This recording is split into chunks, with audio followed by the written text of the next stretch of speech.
Today is Tuesday, January 8th, 2008. We are in Brownsburg, Indiana at the Town Hall. My name is Chris Reedy. I'm the interviewer. With me today is James R. Jones, Jim Jones. And Jim was a member of the Big Red 1 training, was attached to the Big Red 1 for training in 1963. Can you tell us what unit you trained with? It was Battery B, 3rd Battalion of the 5th Field Artillery. Okay. And what time would that have been? It was from approximately the 20th of July to, I don't know, maybe about the 5th of August, 1963. Okay. Prior to joining the training, or during this training, you were attached to a National Guard unit. Can you talk to us about that a little bit? Okay. Yeah, I was in Battery B of the 139th Field Artillery, 38th Infantry Division, which was Indiana National Guard. I went in at a great time. I went in while I was still in high school. I wanted to get a little idea of what military was like. I had planned on going into a branch of the service after I graduated from high school. I was fortunate enough that most of the officers and the non-coms were World War II veterans. What a great learning experience. What year was that? When did you? My date of service originating was 20th of October, 1955. And I can remember I learned so much from these fellows that you wouldn't ordinarily learn unless you were around people who had been in combat and exposed to it. And by being both officers and non-coms, of course, they were the kind of the teaching cadre of our battery. So, can you remember one particular lesson or anecdote that they? Well, the one that sticks in my mind, and this is an unusual thing, but the battery commander had been with the 38th Infantry Division in Pacific Theater, and some way someone became entangled in a live wire that was down during a battle. And people started to run up and grab the guy, and he was jerking and convulsing from the electricity flowing through his body. And Captain White was a non-com at that time in World War II, and so he took off his field jacket and rolled the sleeves up and hooked his jacket around this fellow because it was a non-conductor, and pulled him away from the wires. And everyone else was going to grab the guy, which would have been subjected them to this electrical current also. It's an insignificant thing, but yet that's, for some reason or other, that's the thing that sticks most in my mind. So you were in this National Guard unit for a few years prior to your training in '63. What type of artillery unit were you? When I first went in, we were 105 howitzer unit. Then, in preparation for handling heavy equipment before we could get the Honest John rocket and associated equipment, we were issued an 8-inch howitzer and associated equipment, just to make us accustomed to dealing with heavier equipment and the 5-ton wrecker that went with it and so on. And that was for a year, and then after approximately a year with that, we were able to get our dummy rocket and our launchers and our assembly equipment and all the things that go with it. I wonder how many. I know there were thousands of dollars then. It'd be millions now, maybe billions. I wonder how much money that ran into. And there we were, kids working with it. It's hard to sit still. I don't want to cross my legs. I want to jump around. Jim, when you were a young man training with this rocket battery, did you have to undergo any type of background check? Before we went for the nuclear warhead assembly school, the requirement was final secret clearance. And because I was a civilian and I suppose moving around somewhat, not physically moving residents, but, well, at any rate, the FBI did nearly a year's investigation, and I remember one of the people I had worked for before I went to work for the telephone company. I'd worked as an electrician's helper, small business. And the guy I worked for said, FBI agent came in, I can't remember if there were one or two of them, and came up to him and flipped open their credentials and told him what they were there for, and he said, do that again. Well, this would have been in the late 50s? No, this was 1962, just prior to us going to the school. We, whatever clearances we carried at the time were sufficient for the earlier training we as a battery did with the Big Red One. So the addition or when it went to the nuclear warhead, that's when you required the greater clearance? Yeah, there were four of us. There was a first lieutenant. I was, at that time, I was a specialist 5, and there were 2 spec 4s. And we went to this nuclear warhead assembly school at Fort Riley. What was your impression of Fort Riley at that time? I liked it. Some of it was a little bit hilly. It was an interesting place. We were, each of the 3 times I was there, we were at Camp Funston. And Camp Funston is a place that's attached to the main fort area, but still it's a little separate. And I found out a few years ago that during the Korean War, Camp Funston was condemned and was supposed to be torn down and rebuilt. And I was there in 1963, the last of 3 times. And Camp Funston was still functioning and going strong. I don't know if it's been replaced yet or not. Did you find the facilities adequate to your training needs? Oh, most definitely. Good facilities, good people to work with. You know, couldn't have asked for more cooperative people. In your National Guard unit, were they all of them in there National Guardsmen, or did you have reservists? And what was the relationship? We had 2 Fifth Army advisors. There was a captain and there was a sergeant who were regular Army, and they were advisors to our unit. They attended all of our drills to make sure that we were doing things as we should. Then on one of our summer camps, we had some fellows who had been in for 2-year enlistment, and at that time there was I think it was a 7-year obligation for reserves or National Guard, and then I believe it was like 5 years.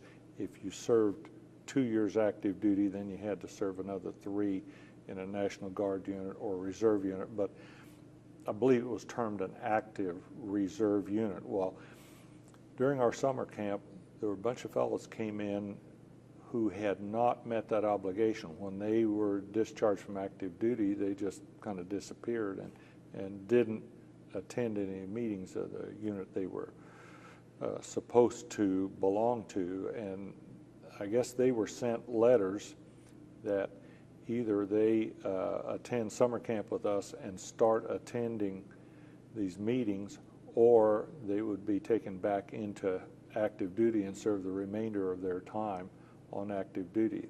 These fellows weren't too happy with that situation, and they took it out on us.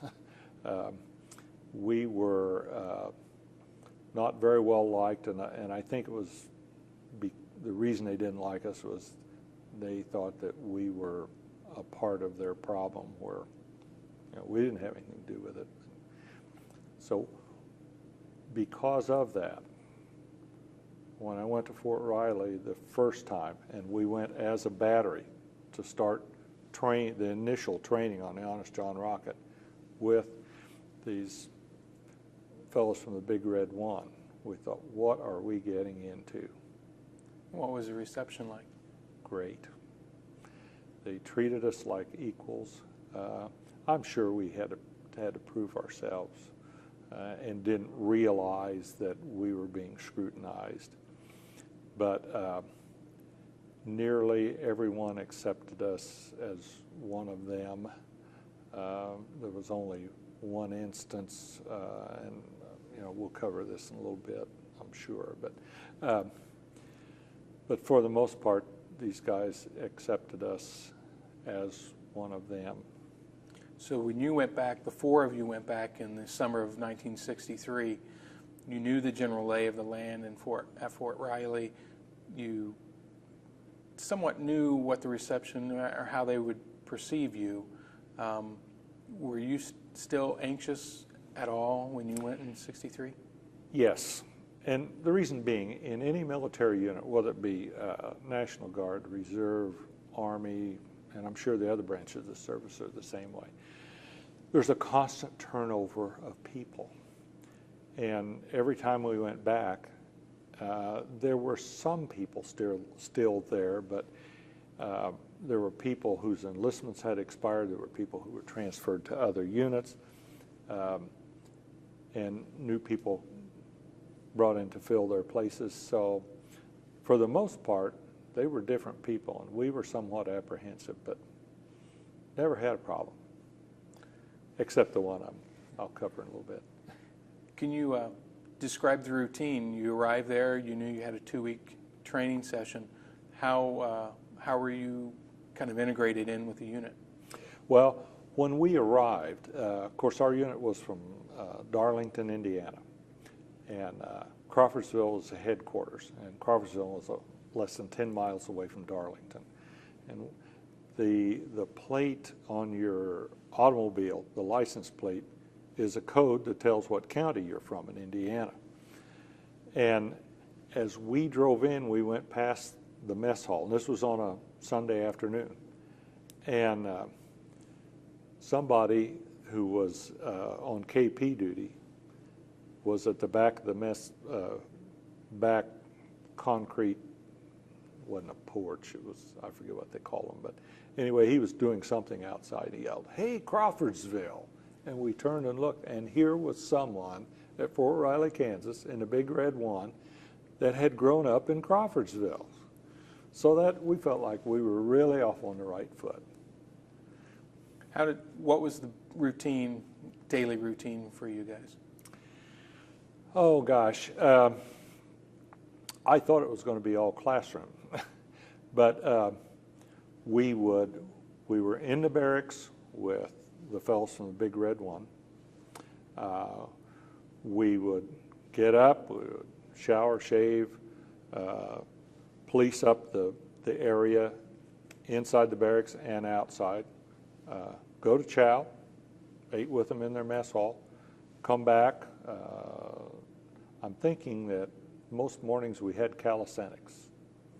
And then generally we would go, the four of us would go off to this little compound, and it was fenced off, and if I remember correctly, there were guards at this fence, and we would have to show our ID and go through and go in the compound. And in this little building where they had a dummy warhead, and they had the manuals, training manuals, locked up in a safe. And this one particular day, the FBI came in to check to be sure that all the manuals that were supposed to be there were accounted for. And before they came in,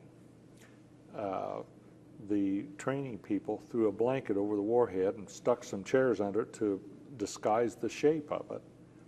Now, this was just a training warhead, but it goes back to that old thing. You may have the clearance, but if you don't have the need to know, you don't find out. So these FBI fellows had the clearance, but they did not have the need to know, so they couldn't see this dummy warhead that we were training on. And I thought that was unusual, and funny at the time. So those that were keeping an eye on you weren't given the permission to check out what you were doing necessarily. Exactly, yeah. So as the weeks progressed, you said it was more physical training than you had expected.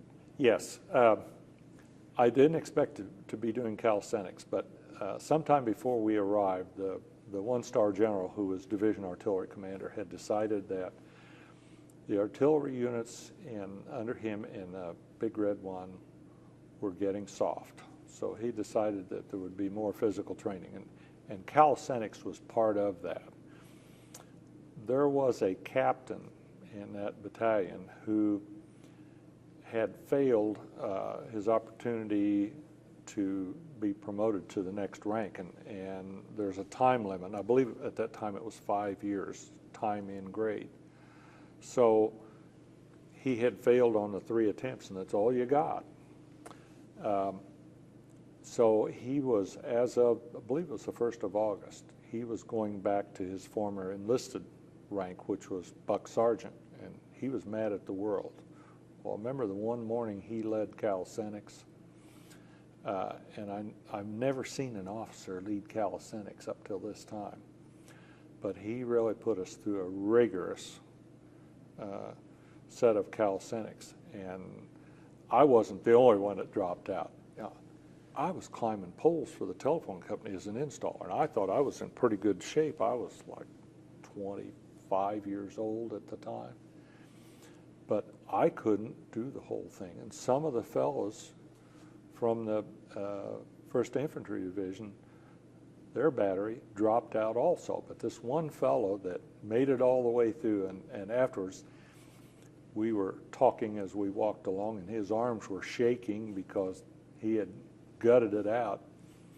And I said something about not being able to keep up. He said, "Oh," he said, "don't worry." He said, "He's just being hard." He had some other words for him. But, that had been your worst experience, the 2 weeks that you were there? No. The first Saturday that we were, no, it was Friday that we were there.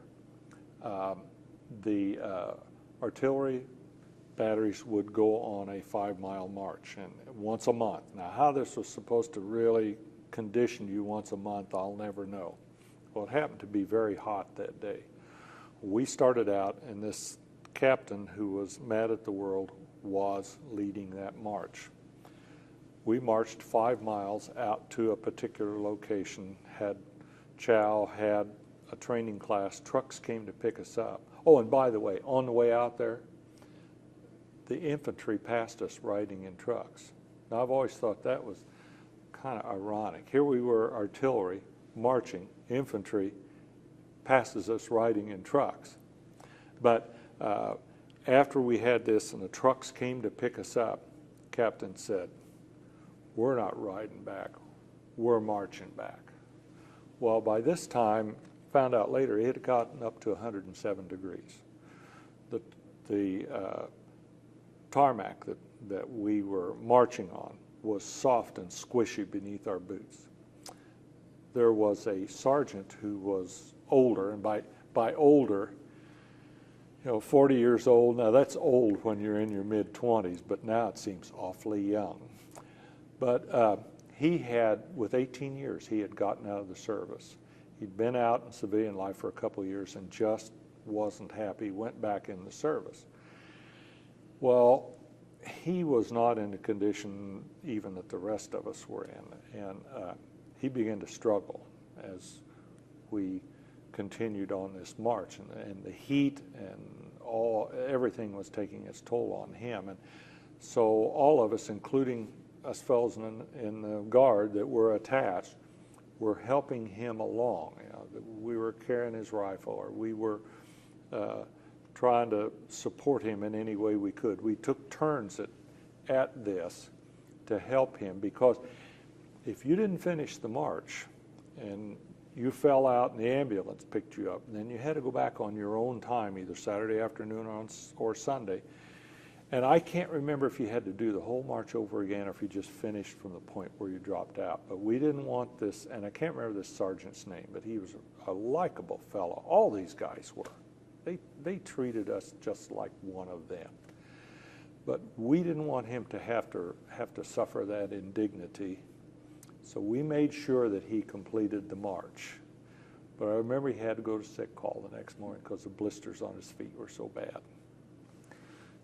When you did that, you four National Guardsmen from Indiana pitching in, what was the response, I guess, among the Big Red One men towards you? Well, we could tell that we were becoming even more accepted into the unit, and when I knew that I was finally accepted, and I think the rest of us, the Inspector General came, and it was a field exercise, and this was at least half of their grade of readiness.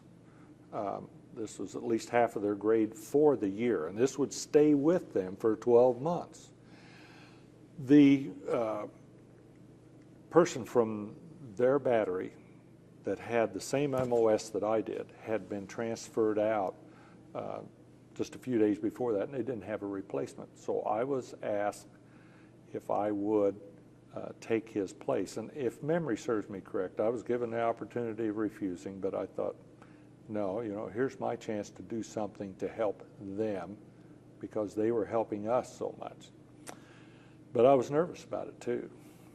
So being in the assembly and transportation section, our job was in this exercise, was to go to the ammunition dump and draw a unit, which was a dummy round, transport it to an assembly point and assemble the round, and then turn it over to the launch crew.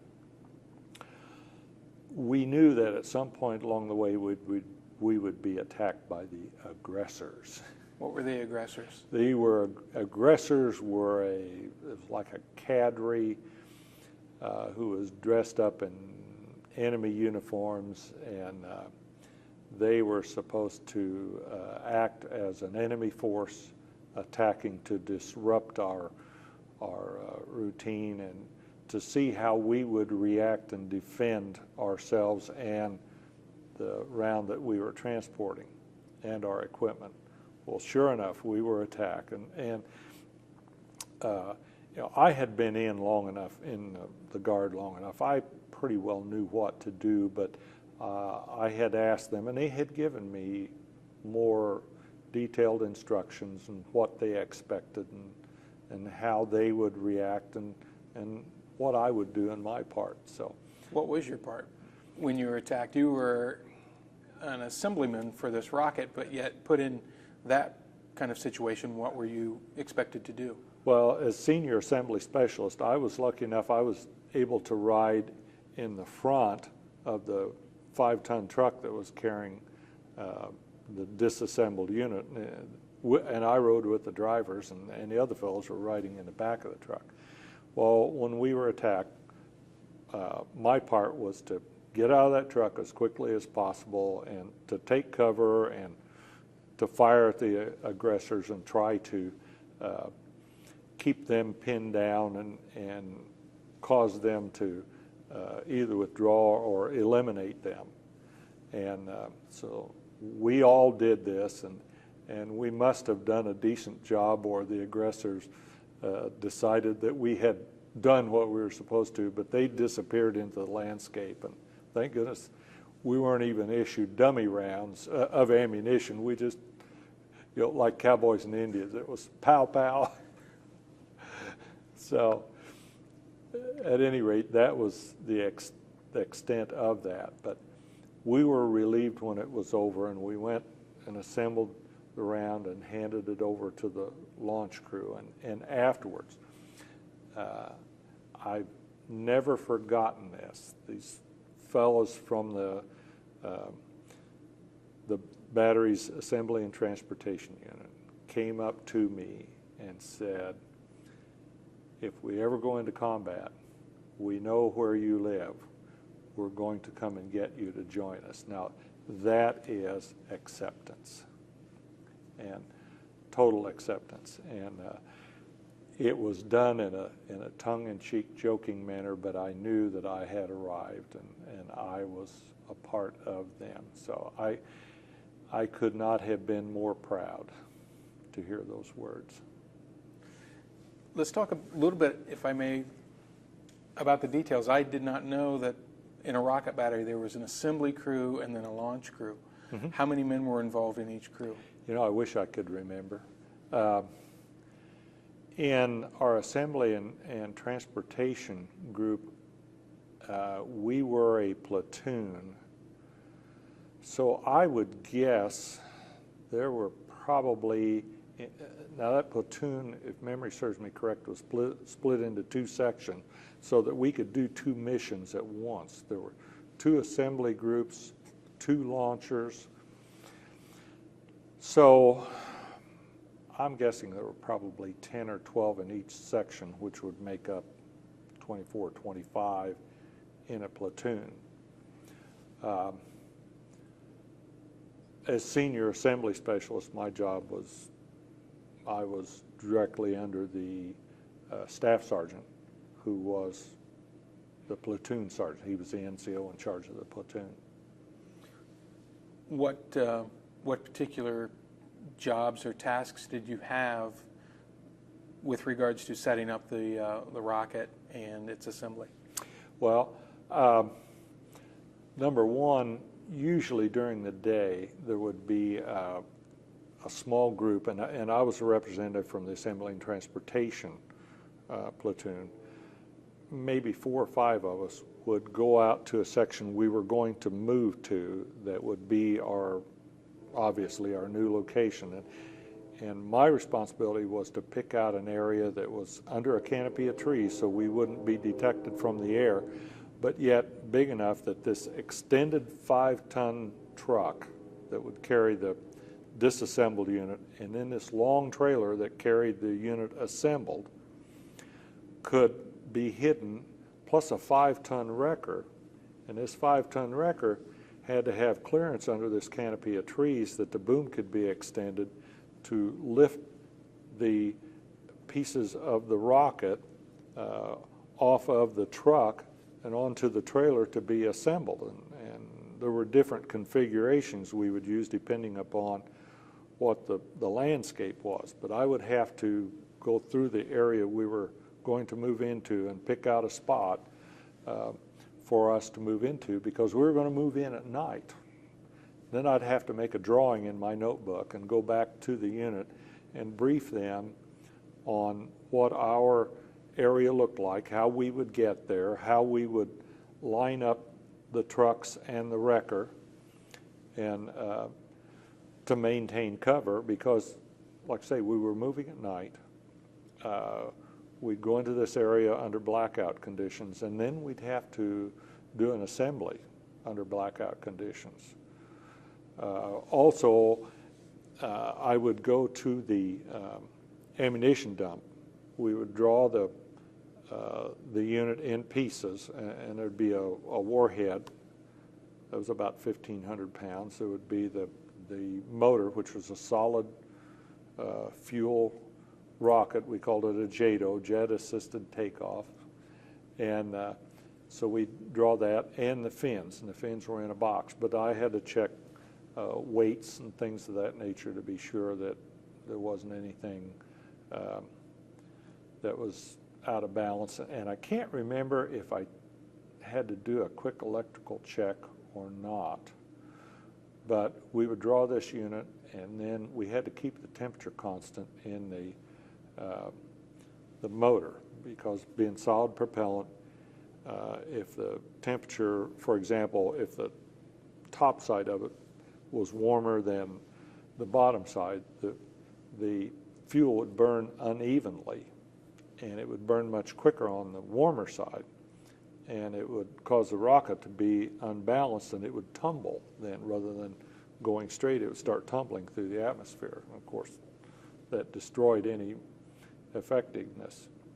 But we would pick this up, put these insulating blankets on it, which in winter could be plugged into a generator that was on each unit and heated to maintain a constant temperature. We'd take this to a certain area wherever we were going to be, and then at night we'd move into our position and we would assemble that unit using a 5-ton wrecker. How long would it take to assemble the rocket? Seemed like we did it pretty quick, but I bet it was probably 45 minutes to an hour. And you'd mentioned the warhead weighed 1,500 pounds. Now here we were in the dark, out in the woods, and maybe we were in a configuration where we couldn't angle or jackknife the trailer and the truck and the wrecker be able to swing from one to the other. So if the location dictated, we might have to have the truck back up, the wrecker pick up the motor unit, the JADO, then have the truck pull up and set that down on the saddle in the trailer. Then when the wrecker released that, the truck would have to back up again, and we'd put the sling on the warhead, lift it up, the truck would pull up again. Now all this is in darkness. And mate this warhead to the motor unit, the JADO. There were fine thread bolts, 4 of them, that had to go in. Of course, you couldn't cross thread them. And there were little access doors in the motor unit where we'd have to get in to put these bolts in. And we were working in close quarters with a 1,500-pound warhead with this wrecker roaring, no lights. It's a wonder no one ever lost any fingers, but we never had so much as a blister from this. How were you able to do that at night in blackout conditions and do something as precise as mating the warhead to the rocket? I'm glad you asked that.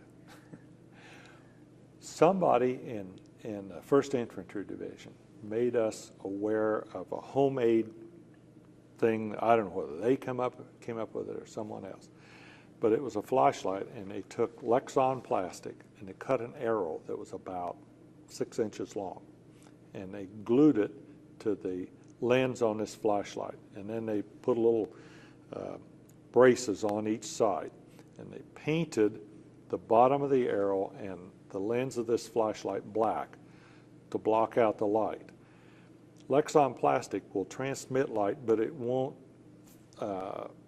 throw a beam like a flashlight.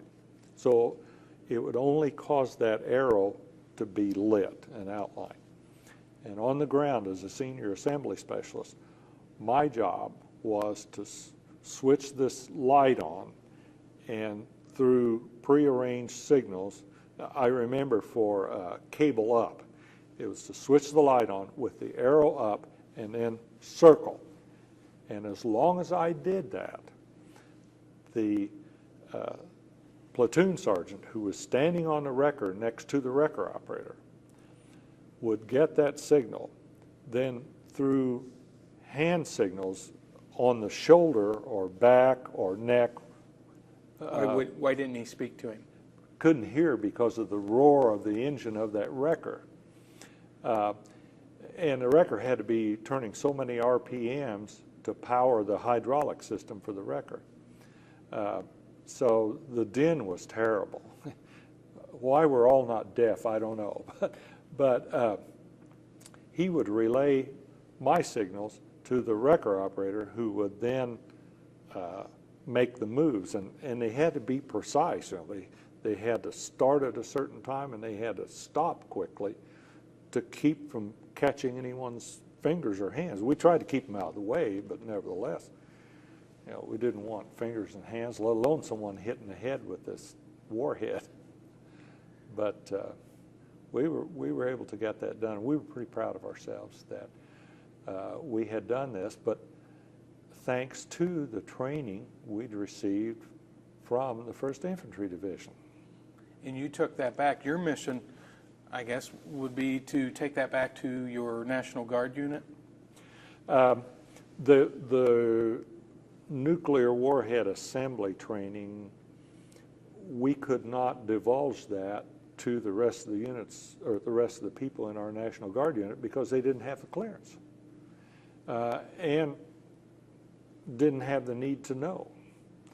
Now, I was the one from our assembly unit. The other two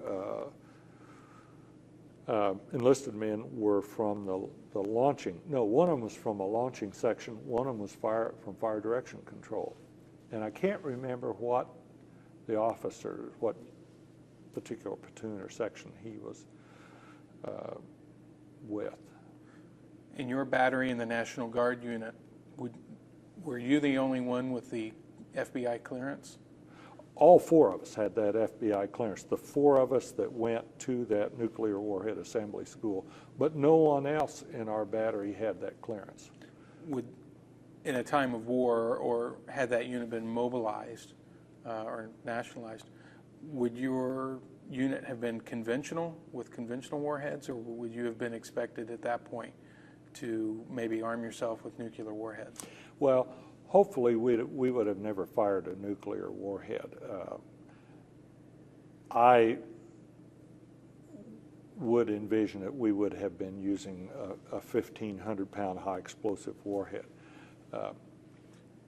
The nuclear, we were trained that if push came to shove and we got into a nuclear confrontation, that we could have that capability. And I think that's one of the things, it was a deterrent to other nations that were our enemies at that time, that United States had trained a number of units in nuclear capabilities, so don't mess with us. You know, we've got, it's not just one place, it's all these units that are scattered.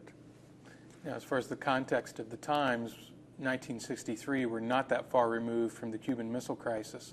Do you think that had much to do with the decision to disperse that knowledge? No, I've never thought about that. Could well be. But one of the reasons that I'm happy that we never fired a nuclear round, and I didn't think of this until later, but the range of that Honest John rocket was approximately 25 miles, maybe a little more. Under certain conditions, it would have been less. If the wind had shifted, had been blowing toward us, we would have been contaminated by our own radiation from that nuclear round. And I got to thinking about it afterwards. I thought, you know, I thought I was really important that I went to nuclear warhead school. Hell, I was just expendable. That was probably one of the reasons they picked me. Now, did you have special clothing that you were expected to wear in that case? There might have been. We weren't issued. We were trained in decontamination, which was really nothing more than scrubbing ourselves down with soap and water and a slurry. That's what it was called. And our equipment would be scrubbed down with this slurry. And that was the way to get rid of the nuclear contamination at that time. You know, thankfully, we never had to test it to see if it was really did the job and adequately. Do you know what the, I guess, warhead yield would have been in the nuclear warhead? No. I'm sure we were told at the time.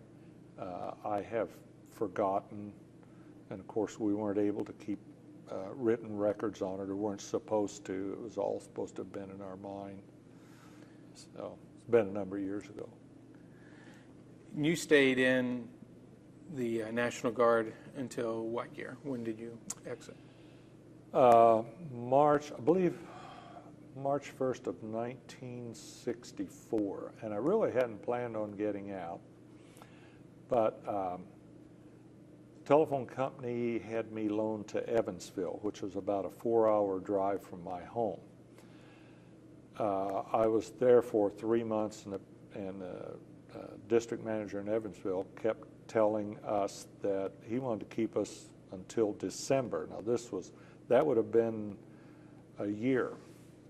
I had children at that time, obviously married, and missed them.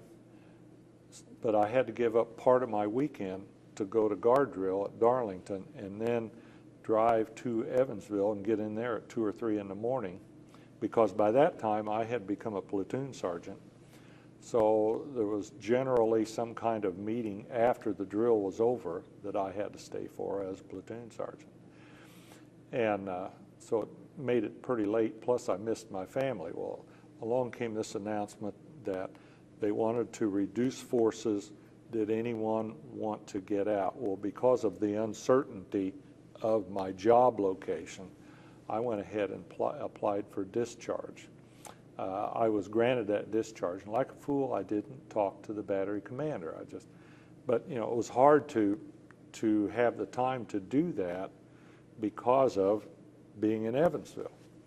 And I found out later the battery commander regretted and had plans for me to become first sergeant. But you know, that's history. And so I ended up with 8 years, 4 months, and 16 days in the National Guard, and 2 weeks of that was on active duty with the First Infantry Division, plus 2 other years prior to that when I trained with the First Infantry Division. And I have so much respect for those guys.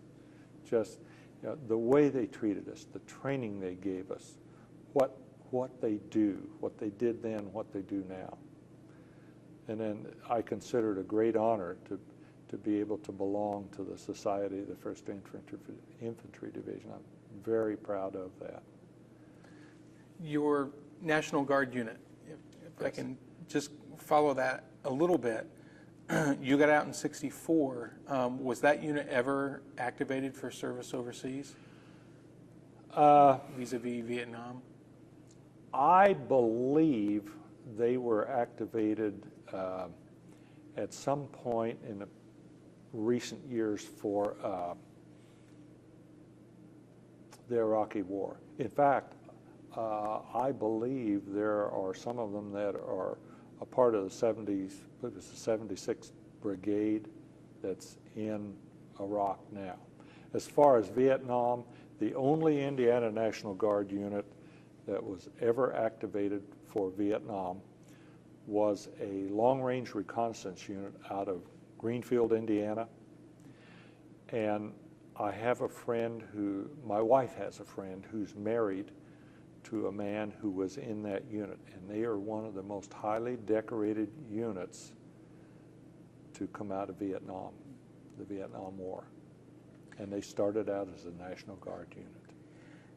Do you think some of that, maybe that National Guard units by their nature are formed from the men from particular communities? They have bonds that go beyond military service, a closeness perhaps. Mm-hmm. Did you feel that within your unit? Oh, definitely. And you know, my dad had been in the National Guard back in the, shortly after World War I, because he was born in 1906. And he said, go into the National Guard, see how you like it.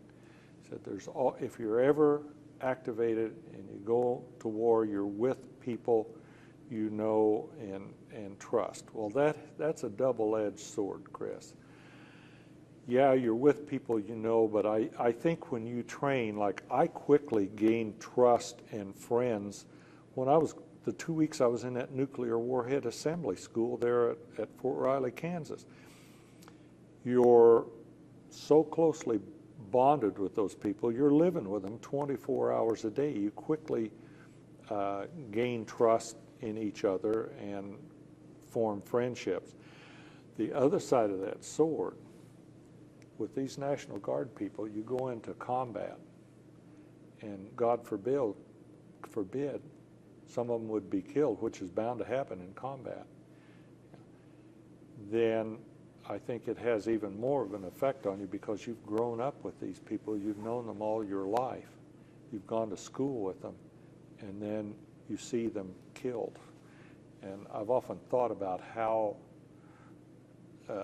traumatic that would be. So I don't know that I wouldn't want to experience anyone being killed, but I think that would make it even worse. Yeah. When you left the service because of mostly work and a family, what role or what effect did your time in the service have as far as community involvement and the duty of citizenship? I think as I've grown older, it's made me aware that, as the old saying goes, freedom is not free. And there are a lot of things that we as private individuals can do to make our communities a better place to live. As time went on, I got more involved in the community, things like the Lions Club, and my son played Little League one year, and I didn't become involved in coaching, but I tried to support him and the coaches. Then I found that I was eligible for the American Legion through this active duty time I spent with the First Infantry Division. And I became involved with the American Legion, and I've been service officer now for about 10 years, and my idea is I never had to serve in combat, so what can I do to show my appreciation to these fellows and women we have one 30-year Navy veteran, a female, in our Legion post, and she's just one of several. But what can I do to show my appreciation to these people? So I coordinate a Flags for First Graders program, and we go all over our county, Hendricks County, presenting this program to first graders, and we've been doing this about 10 years now.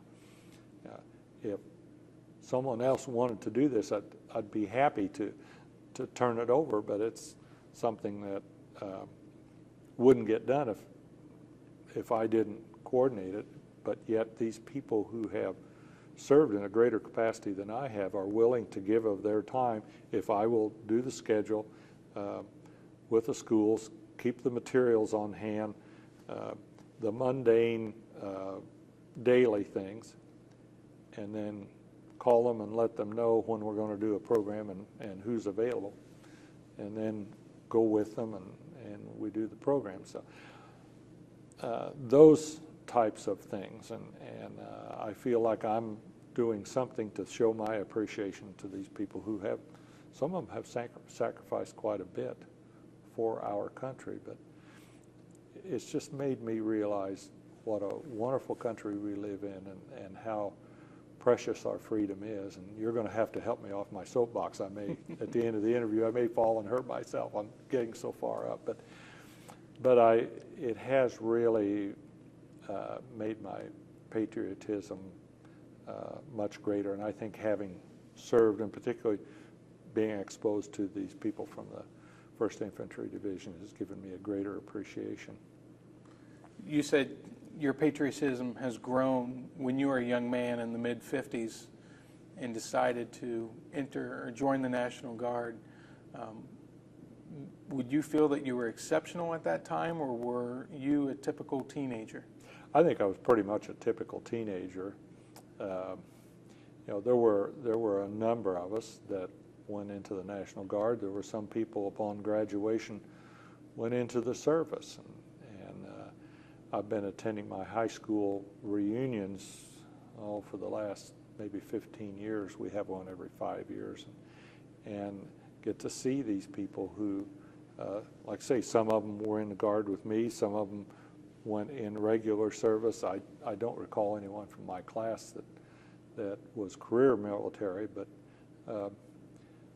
I think we were all pretty much alike. We thought we were patriotic, and we were doing some things, but by the same token, as we've gotten older, I think and had children too, and grandchildren now, I think it's given us a much greater appreciation for the opportunities that this country provides. I keep telling my granddaughters and my grandsons, you can do anything you want to do. You just have to set your mind to it and be willing to make the sacrifice and keep on the path. When you entered the unit in 1955 as a young man, finishing high school, and then throughout up to 1964, within your National Guard unit, did you have any minorities join your unit? We did not. We were, at the time I was in high school in Crawfordsville, I believe there were only 3 or 4 minorities in the high school. We had no, to the best of my knowledge, there were no Oriental children. There were, I think there was 3 black fellows and 1 black girl, but the rest of us were white, and we just thought that's the way the world was. And when you trained at Fort Riley, did you come into contact with any minorities at that time? Yes, there were, particularly when I went to the nuclear warhead assembly schools. I said we were housed in the barracks, and we were right with the First Infantry Division, where when we were training before then as a battery, the 2 years we went out for the initial training, we were in separate barracks and ate in our own mess hall and everything, and just during the training hours we were with the First Infantry Division. But during the school, there were a number of black fellows in the barracks that I was in. We got along fine. As far as I was concerned, as long as they were doing their job and treated me with respect, I was going to do the same with them. In fact, I even loaned a couple of them money. And when they got paid, they wanted to pay me back on the Army concept. It was kind of the black market loan shark, which was 2 for 1. And I said, well, what are you doing that for? And they said, well, that's the way it is. And I said, no, just pay me back what you borrowed, which wasn't much at the time. But and we got along fine. I liked those guys. I enjoyed spending time with them. And the Army at that point had fully integrated. And so could you tell, based on their day-to-day activities, that were racial tensions or relations between the races on a good footing? I thought so. I did not see any tension. Now, in off hours, the black troops tended to be among themselves, and I think that's a cultural thing. They had a separate cultural background in their upbringing, but nevertheless, you might see in a group of 10 guys, you might see 6 or 8 of them were black fellows and a couple of them be white guys, and vice versa. And during the day, in training and in the mess hall, you just sit down where there was an empty seat, and regardless of who happened to be on either side of you, and everyone got along together. And I don't know if things changed in later years, but that's the way it was when I was out there at Fort Riley, and I enjoyed that. The fact that there weren't those tensions, and that was another thing. I didn't know what to expect when we started out for Fort Riley. Yeah. That would have been at the height or nearing the height of the civil rights movement, with so much going on in the South at the time in the late 50s, early 60s, and then you coming in from Indiana. Yeah, small town Indiana. Well, I don't think things really reached a peak until the late 60s when we started having race riots and things of that nature. But yeah, to the best of my knowledge, everything was fine at that time. And I don't know that the Army would have settled for any kind of problems at that time. The discipline was still pretty strong, and it was an all-male military then too. So You said discipline was pretty strong. What did you have to do as discipline-wise, or? Keep my nose clean, stay out of trouble, and Did you have inspections in your barracks and that sort of? I don't remember any inspection. There might have been an inspection before passes were handed out on Saturday when we were out there for the nuclear warhead school and living with the First Infantry Division folks. But well, our National Guard units, yeah, summer camp,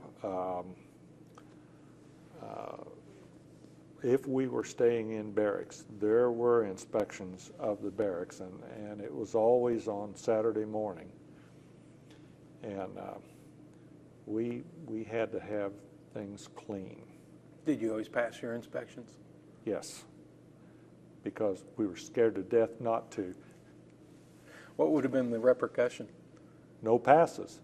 Stay in, clean the barracks, scrub the floors again, make the beds again, scrub the latrines again, wash the windows again. So, little story about windows. I read in Reader's Digest, and this is a perfect example of a soldier that they were playing catch or baseball or something between the barracks, and they happened to break a window on the second level. They got a new piece of glass and put it in. This was one evening during the week. Come Saturday morning inspection, they had the windows shining. The officer inspecting came to that window and he said, "These windows are dirty. Clean these windows again. Don't call me back until you're ready for inspection." They cleaned the windows again. Called him back. He came back. He said, "These windows are still dirty." So this time they realized the new piece of glass, it hadn't been scratched by the wind-blown sand. So after he left, they got sand and scratched the window, the new pane of glass on the outside, cleaned it, called him back for inspection. He said, "That's more like it." And they passed inspection. Now, you had barracks to maintain. Yes. During your summer camps. What about maintenance on the equipment and the vehicles? Was that up to you as well? Minor maintenance, like checking oil, making sure tire pressure was maintained, making sure the vehicles were clean. I can't remember, we might have changed oil on vehicles, but there was a vehicle maintenance group in the battalion that did the things like the changing spark plug and tune-ups and any major maintenance that needed to be done. So we just did the minor stuff that you could almost, well, in fact, in my earlier years, I did it to my car at home, changed the oil and stuff. Now, most days, I don't feel qualified to pump the gas, but I do. That's true. Let me check my notes real quick here. Sure. Jim.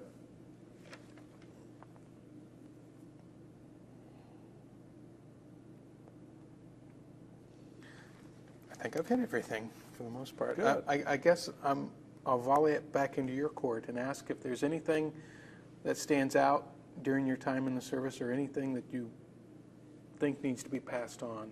Your final thoughts. I don't know about time in the service.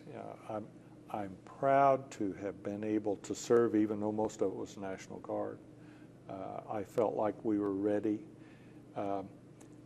In fact, the First Infantry Division sent a group of observers. I think there were 4 of them, like one from Assembly and Transportation area, one from Launching Section, one from Fire Direction Control. Sent them from Fort Riley when we fired our first actual rocket in, I think it was at Camp Grayling, Michigan. And after we fired that, one of those, and they were all staff sergeant or higher, one of those said, I would go to combat with this unit. And again, that is probably the greatest compliment you can pay. But you know, we were small town guys, farm boys, and our thoughts were that if we were going to do something, we were going to do it right. And we trained hard, we played hard, we did what we were told to do and maybe a little bit more, and I'm proud to have served with those guys. And I'm equally or more proud to have had the opportunity to serve with the members of the First Infantry Division. And the way they accepted us, the training they gave us, and then the pride in my country and the patriotism it's instilled in me later on. You know, I don't know that I would have had that had I not been in the service. And I know Sunday in church, we went out and went to church with our youngest daughter and her family. And they introduced a young man who was getting ready to go to basic training, and had a special prayer for him. And I went up to him afterwards and wished him good luck. And there was another fellow who'd been in Vietnam who was talking to him, and he said, basic training's the hardest thing you'll go through. Just take it one day at a time. And I thought, you know, that's the best advice he could give him. And I shook hands with the young man and wished him good luck and said, you know, you're about to join a brotherhood that no one understands if they haven't been there. And it's a group that you'll cherish the rest of your life. So anyway, as I say, I'm pretty high up on that soapbox. Knock you off. No. Okay. I guess one question, follow up, and it'll Okay. probably be my final question. You'd mentioned you worked hard and you played hard. Now, during your summer training, were there instances where you were allowed time off, or did you have to kind of midnight requisition a little bit of fun time? Well, it was after hours in the evening, and we had a mess sergeant who was, during the whole time I was in the Guard, he was a World War II veteran. One time coming back from summer camp, the whole division was issued steak. All the other units made Swiss steak or something else out of it. Our mess crew, headed by this mess sergeant, took orders as to how we wanted our steak cooked. And when we went through the chow line, you know, they had so many rare, so many medium well, so many well, and they had figured out how many it was going to take. And of course they had fixed a few extra at that. But you told them what you had ordered, and that's what you got. And so they would always fix pizza on the last night in camp, and we would have a beer and pizza party in the barracks on the last night before we started back from summer camp. We might have a card game going in the barracks, you know, during the evening after duty hours, if we didn't have night training or some kind of of duty for the evening. Pretty well behaved for a group of 20-year-olds. Yeah, it was. Yeah. Yeah, the only thing I can remember is one fellow decided he was Superman, and he was housed on the second level of the barracks, and he was running through the barracks, jumping off of the railing out the back door down to the grass. How he kept from breaking his neck, I'll never know. But, you know, Maybe he was invincible. could be, but you know, that child part of us comes out sometimes. But I was never that brave or stupid. I'm not sure which. Thank you, Jim, for taking the time to sit and talk with us. I greatly appreciate it. Oh, And thank you. it's been a privilege. Thank You, you. sir.